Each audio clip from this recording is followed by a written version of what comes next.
Sən rəqəm deyəcəm, sən oradan onu tapıb, burada kurqa alına kimi mən buradan x deyəcəm. Şimdi tez x-lər tutardı.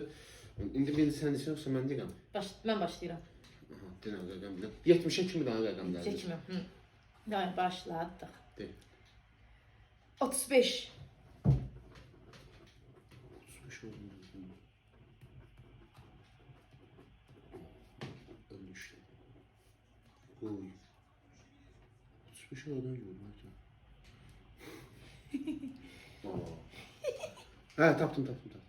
Ay da maymadıq işte de. Gözümə bax.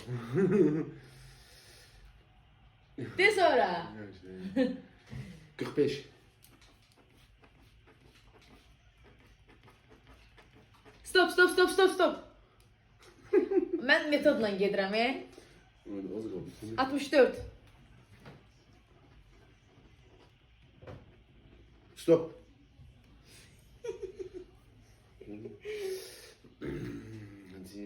Gözümə baxma. Allah sən gözə baxma, yaxşı, baxmıram. Bunlar.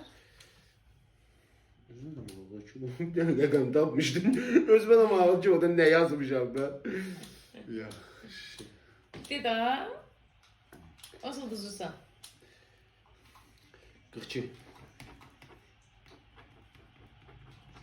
Sənəm ya sən. Stop.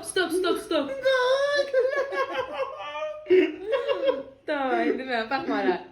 Ona bax. 48. Düzdür.